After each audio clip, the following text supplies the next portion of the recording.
जहाँ पर हम लूजर्स क्लब के बच्चों को देखते हैं जो कि पेनीवाइज को हराने के बाद एक ब्लड ओथ लेते हैं, जिसमें वो प्रॉमिस करते हैं कि अगर 27 सालों बाद पेनीवाइज दोबारा वापस आ गया तो वो फिर से एक होकर उसका मुकाबला करेंगे और इस बार वो उसे जान से मार डालेंगे। फिर हमें 27 साल बाद की कहानी दिखाई जाती है, जहाँ पर उसी जगह यानी डेरी टाउन में एक फेस्टिवल चल रहा होता है। इस फेस्टिवल में हम दो बॉयज को देखते हैं जिन्हें दूसरे बॉयज तंग कर रहे थे। रात को जब वो लड़के फेस्टिवल को छोड़कर अपने घर के लिए जा रहे होते तो वो बॉयज एक बार फिर से उन्हें परेशान करने लगते और तभी वो लोग एक दूसरे को मारने लगते हैं। मारपीट के दौरान वो लोकल बॉयज उन दोनों फ्रेंड्स को काफी जख्मी कर देते हैं और उनमें से एक फ्रेंड को उठाकर वो ब्रिज से नीचे रिवर में फेंक देते हैं। उन बॉयज के जाने के बाद दूसरा लड़का जो कि जख्मी था अपने फ्रेंड को ढूंढने के लिए ब्रिज के नीचे आता है। नीचे आकर वो देखता है कि रिवर के दूसरे किनारे पर उसके फ्रेंड को एक क्लाउन ने पकड़ा हुआ है और देखते ही देखते वो क्लाउन अपने खतरनाक और बड़े बड़े दांतों को बाहर निकालता है और उसके दोस्त को काट कर खा लेता है। यहाँ पर ये बात साबित हो जाती है कि 27 सालों बाद पेनीवाइज वापस आ गया है और उसका लोगों को मारने का सिलसिला भी शुरू हो चुका है। इसके बाद हमें माइक दिखाया जाता है। अब क्योंकि 27 साल गुजर चुके थे तो वो भी काफी बड़ा हो गया था। उस बॉय के डेथ की न्यूज सुनकर माइक उस रिवर के पास जाता है, जहाँ पर वो देखता है कि ब्रिज के एक पिलर पर खून से कम होम लिखा हुआ, जिसे देखकर वो फौरन समझ जाता है कि पेनीवाइज वापस आ चुका है। माइक लाइब्रेरी में आकर लूजर क्लब के बाकी मेंबर्स की डिटेल्स और कॉन्टेक्ट नंबर ढूंढने लगता है। सिर्फ माइक ही डेरी टाउन में रह गया था, उसकी बाकी फ्रेंड्स अलग अलग जगहों पर सेटल हो गए। कॉन्टेक्ट नंबर सॉर्ट आउट करने के बाद वो एक एक करके सबको कॉल करता है। माइक सबसे पहले बिल को कॉल करता है, जो कि अब एक पॉपुलर राइटर बन गया था। पहले तो वो माइक को पहचानता नहीं, लेकिन फिर वो माइक को पहचान लेता है। माइक बिल को मिलने के लिए बुलाता है और वो फाइनली एग्री हो जाता है। इसके बाद माइक बेन को कॉल करता है, जो कि अब काफी रिच आदमी बन गया था और पहले पहले वो भी माइक को नहीं पहचान पाता। इसके बाद माइक बेविरली को कॉल करता है, जो कि एक बहुत ज्यादा रिच आदमी की वाइफ थी और माइक की कॉल आने की वजह से उसका हस्बैंड उसे मारने लगता है। बदले में बेविरली अपने हस्बैंड को मार कर वहाँ से निकल जाती। सबसे लास्ट में माइक अपने एक फ्रेंड को कॉल करता है और वो उसकी कॉल से इतना डिस्टर्ब हो जाता है कि वो बाथटब में अपनी वेन काट कर सुसाइड कर लेता है। और इस फ्रेंड जिसने सुसाइड की थी,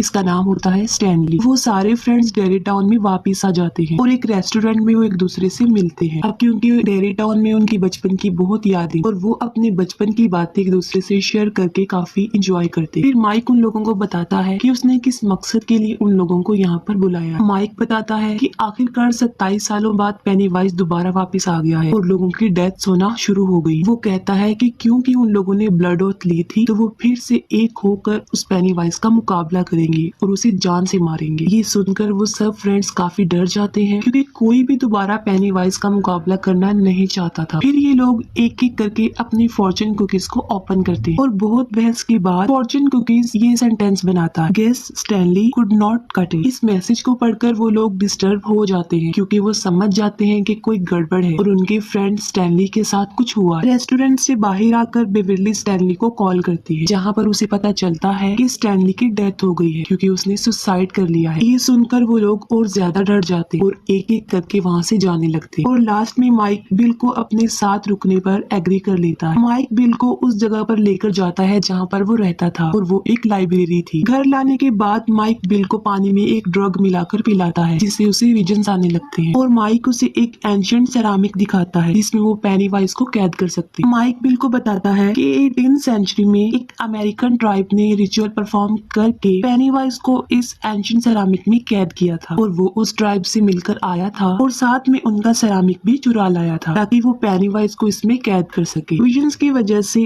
बिल वो सब कुछ देख लेता है जो माइक के साथ हुआ था और फाइनली वो एग्री हो जाता है। दूसरी तरफ होटल में बेविरली बेन को बताती है कि उसने हमेशा अपने स्केरी ड्रीम्स में अपने फ्रेंड्स को मरते हुए देखा है और वो बताती है कि उसने ये भी पहले से देखा हुआ था कि उसका फ्रेंड स्टैनली सुसाइड करके ही मरेगा। और यहाँ पर वो लोग सोचते हैं कि अगर उन्होंने पेनीवाइज को नहीं मारा तो वो वन बाय वन ऐसे ही मारे जाएंगे जैसे बेविरली ने अपने ड्रीम्स में देखा हुआ है। और फाइनली ये लोग भी माइक का साथ देने के लिए एग्री हो जाते हैं और तभी वहाँ पर माइक और बिल भी आ जाते हैं और वो सब फ्रेंड्स मिलकर पेनीवाइज को खत्म करने का प्लान बनाते हैं। माइक उन्हें बताता है कि पेनीवाइज को मारने के लिए उन्हें एक रिचुअल परफॉर्म करना होगा और इस रिचुअल में उन सब फ्रेंड्स को उनके पास से कनेक्टेड चीजों को लाना होगा ताकि वो उन सब चीजों को जलाकर पेनीवाइज को मार डाले और ये सब कुछ वो एंशिएंट सेरामिक में ही करेंगे। और वो सब फ्रेंड्स अलग अलग होकर अपने पास से कनेक्टेड चीजों को ढूंढने लगते हैं। सबसे पहले बेविरली अपने उस घर में जाती है जहाँ पर वो छोटे होते हुए अपने फादर के साथ रहा करती। वहाँ पर वो एक लेडी से मिलती है जो अब उस घर में रह रही थी। बेविरली रूम के एक हॉल में वो लेटर निकालती है जो बचपन में बेन ने उसे दिया था। बेविरली जब जाने लगती है तो वो बूढ़ी औरत एक डीमन में बदलकर उस पर अटैक कर देती है, लेकिन बिल्कुल ठीक वक्त पर बेविरली वो लेटर लेकर वहाँ से भाग जाती। फिर बिल उसी सीवर के पास आकर रुकता है जहाँ पर बचपन में पेनीवाइज उसके छोटे भाई को उठाकर ले गया था। उस सीवर के पास जाकर बिल चिल्लाते हुए रोते हुए पूछता है कि आखिर इतने सारे बच्चों में उसने सिर्फ उसके भाई को ही शिकार क्यों बनाया। तब रिप्लाई में उस सीवर में से पेनीवाइज की आवाज आती है और वो कहता है कि उसे बिल चाहिए था और बिल उसे नहीं मिला तो वो उसके भाई को उठाकर ले गए। और तभी उसे सीवर में उसका छोटा भाई हाथ में वही कागज की बोट पकड़े हुए नजर आता है जो बचपन में उसी ने उसे बनाकर दी थी। बिल उस सीवर में हाथ डालकर अपने भाई को बाहर निकालने की कोशिश करता है। तब पेनीवाइज बहुत सारे हाथों की मदद से बिल को अंदर खींचने की कोशिश करता है। बिल जल्दी से अपना हाथ छुड़ाकर उस सीवर से बाहर आ जाता है और उसके हाथ में उसके भाई को बना के दी गई वही कागज की बोट आ जाती है और उसे उसके पास से जुड़ी हुई चीज भी मिल जाती है। रिची को बचपन का कॉइन मिलता है और इसी तरह बाकी फ्रेंड्स को भी उनके बचपन से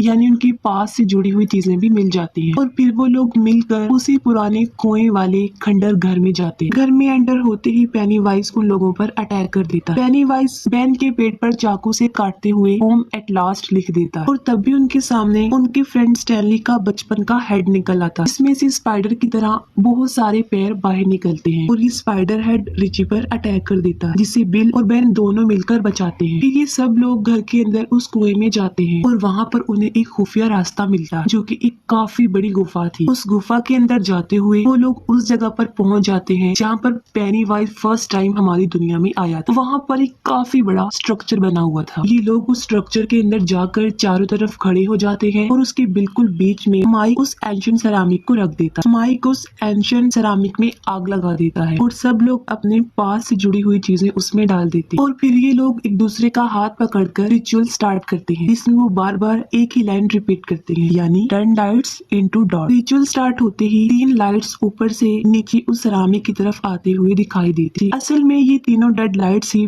पेनीवाइज की असल फॉर्म थी। आहिस्ता आहिस्ता वो तीनों लाइट्स उस सेरामिक के अंदर आ जाती हैं जिसे माइक ढक देता है, लेकिन फिर एक रेड कलर का बैलून उसमें से बाहर निकलते हुए आता है और वो बैलून बहुत बड़ा होकर फट जाता है और फिर उसमें से पेनीवाइज निकलता है। पेनीवाइज उन सब लोगों को टॉन्ट करते हुए कहता है कि क्या माइक ने तुम लोगों को रिचुअल सही तरह से नहीं बताया। पेनीवाइज उन्हें ये भी बताता है कि इस रिचुअल के मुताबिक जो लोग भी इस रिचुअल को कंप्लीट करेंगे वो फाइनली मारे जाएंगे। तो ये बात माइक ने अपने फ्रेंड से हाइड रखी। ये बात सुनकर वो लोग काफी घबरा जाते हैं और माइक पर गुस्सा होने लगते हैं और फिर देखते ही देखते पेनीवाइज एक बहुत बड़े स्पाइडर में तब्दील हो जाता है और वो उन लोगों पर अटैक कर देता है और उन लोगों को अलग अलग करके विजन्स दिखाता है। विजन्स में वो उन लोगों को उन्हीं चीजों से डराता है जिससे वो डरते। फिर पेनीवाइज रिची को अपने लाइट्स दिखाकर हवा में फ्लाई करता है और यहाँ पर उनका फ्रेंड एडी हिम्मत करके एक सरिया उठाकर पेनीवाइज की तरफ फेंकता है जो सीधा जाकर उसके मुंह में लगता है। उससे पेनीवाइज को चोट लगती है, वो जख्मी हो जाता है और तड़पने लगता है। उसको तड़पता देखकर एडी समझता है कि शायद वो पेनीवाइज को मारने में कामयाब हो गया है, लेकिन तभी पीछे से आकर पेनीवाइज एक स्पाइडर लेग से एडी पर स्टैब कर देता है और अब वो लोग समझ चुके थे कि उनकी मौत उनके सामने है, वो अब नहीं बच पाएंगे। तब माइक उन्हें बताता है कि अभी पेनीवाइज अपनी पावरफुल और खतरनाक फॉर्म में है, वो लोग उसे इस सिचुएशन में नहीं हरा सकते। उन लोगों को उसे छोटे साइज में करना है और ये लोग एक बार फिर से पेनीवाइज से ना डरते हुए एक होकर उसका मुकाबला करते हैं और उसकी काफी इंसल्ट करते हैं। ये लोग उसकी इतनी इंसल्ट करते हैं कि वो साइज में छोटा होते हुए बहुत ज्यादा छोटा हो जाता है। जैसे ही पेनीवाइज साइज में बिल्कुल छोटा हो जाता है, माइक उसका हार्ट निकाल लेता है और वो सब लोग मिलकर उसके हार्ट को अपने हाथों से क्रश कर देते हैं और अब फाइनली पेनीवाइज मर जाता है। फिर वो लोग अपने फ्रेंड एडी के पास आते हैं जिसे पेनीवाइज ने स्टैब किया था और वो देखते हैं कि वो भी मर चुका है, जिससे रिची और उसकी बाकी फ्रेंड्स काफी अपसेट हो जाते हैं। फिर वो सब लोग अपने बचपन को काफी मिस कर रहे होते। इसके बाद सब लोगों को उनके फ्रेंड स्टैनली जिसने सुसाइड कर लिया था उसका लेटर मिलता है जिसे उसने मरने से पहले सबके लिए लिखा था। वो लिखता है कि माइक की कॉल आने के बाद वो काफी ज्यादा डर गया है। वो बताता है कि वो जानता था कि वो पेनीवाइज का कभी भी मुकाबला नहीं कर पाएगा और वहाँ आकर वो उन लोगों की हेल्प करने की बजाय उनके लिए मुसीबत का रीजन बन जाएगा और फाइनली उसने सुसाइड को ही अपने लिए ज्यादा बेटर समझा और इसके साथ ही ये मूवी यहीं पर एंड हो जाती है।